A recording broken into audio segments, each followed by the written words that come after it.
السلام عليكم ورحمة الله وبركاته. بقالنا كتير ما تقابلناش، كتير ما صورناش.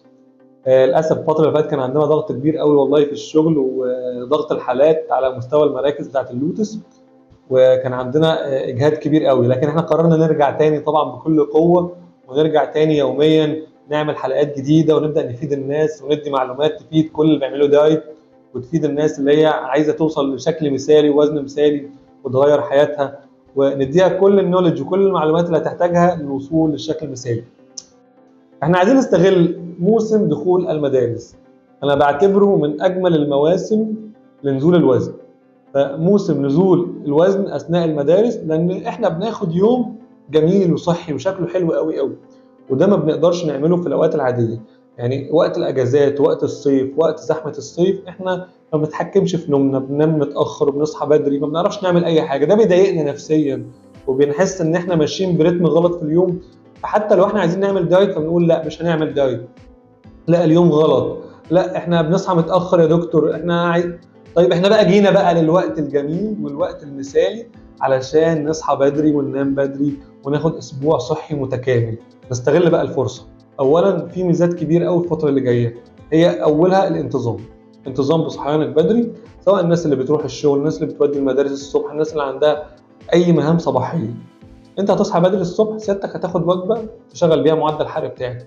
صدقني لما تاخد وجبه تشغل بيها معدل الحرق بتاعك، اليوم كله اي اكل هتاكله هيشتغل طبيعي، جسمك هياخد منه الاستفاده بتاعته. لو في بروتين هياخده وهيكسره كويس ويستفيد منه، لو في كربوهيدرات هياخده كويس وهيستفيد منه، لو في فاتس صحيه هيستفيد منها برضه. فاذا انا حركت الشغل بتاع اليوم كله، انا دخلت جسمي وجبه في معدلات ايضيه عاليه او معدلات حرق عاليه، ادت الى تشغيل كل الميكانيزمات بتاعت الجسم. فدي حاجه جميله. عندي مساحه ان انا اخد سناك. ما انا صاحي بدري واخد وجبه فطار بدري، هاخد سناك. عندي مساحه ان انا اروح لوجبه الغداء في الميعاد الطبيعي من 2 ل 4، مفيش اي مشكله، اخد وجبه غداء جميله متكامله، بروتين، فات، كربوهيدرات، فايبرز، الياف، السلطه والخضار والفاكهه، وجبه متكامله تشغل الحرق. عندي مساحه اخد سناك تاني من الساعه مثلا 4 5 6، واروح لوجبه العشاء كمان اقصى حاجه ليها الساعه 10. بص انا اكلت كام مره في اليوم؟ اكلت فطار، اكلت سناك، وكلت غدا، كلت سناك، وكلت عشاء، 5 وجبات على مدار اليوم، وبخس وبنزل في الوزن وكل معدلاتي كويسه، وحاسس ان انا بتغير وبتحرك. هنستغل بقى الفتره دي فتره جميله جدا لنزول الوزن في اثناء المدارس. سوائل على مدار اليوم، وجبات جميله جدا وصغيره. خد نشويات في الفطار وخد نشويات في الغداء، مفيش مشكله، بس تعالى بالليل في العشاء امنع النشويات. بلاش النشويات في السناك، بلاش النشويات في السناك التاني، بلاش النشويات في العشاء. خد وجبتين فيهم نشويات، فطار غدا، هيفرق معاك الموضوع قوي قوي قوي. طب ايه المشكله؟ مفيش اي مشاكل.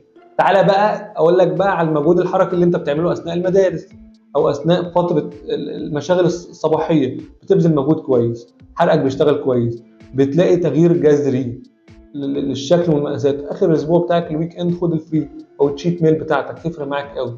يبقى انت حققت المعادله الصعبه، صحيت بدري ونمت بدري، حققت المعادله الصعبه الثانيه، خدت 5 وجبات على مدار اليوم يمنعوا منعا باتا انها مشترى الاكل. انت مش جعان، انت شبعان، انت بتاكل كتير، انت بتاخد فطار وغدا وعشاء ووجبتين كمان سناك، انت بتاخد احتياجاتك اليوميه كلها. انا ما بدورش على الاكل، انا ماشي كويس جدا جدا. وكمان باخد فيتامينز بتاعتي على مدار اليوم لو عندي نقص فيتامينز ولا حاجه مؤثره على الدايت بتاعي.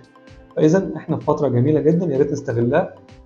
20 دقيقه يوميا رياضه مع اللي انا قلته ده يعمل معاك نجاح باهر في الدايت، تحقق نتيجه خرافيه، لان انت لفيت الدايره كلها، او زي ما بيقولوا اضلع المثلث كلها كملتها. مفيش، انت عملت الدايره كلها. دايت كويس، وجبات كتيره، حرق كويس، فيتامينز كتيره، مجهود حركي. 5 حاجات يودوك لطريق كل اسبوع 2 كيلو، معدل من 8 ل 10 كيلو في الاسبوع. يعني انت تقدر في الشهر اللي جاي تخس فيه 10 كيلو وانت مستريح بدون اي مشكله بتواجهك. دمتم بسعاده. ان شاء الله كل مره نعمل حلقه كده نتكلم فيها على حاجات كويسه. احنا رجعنا وان شاء الله هنقول كل اللي انتوا عايزينه. شكرا.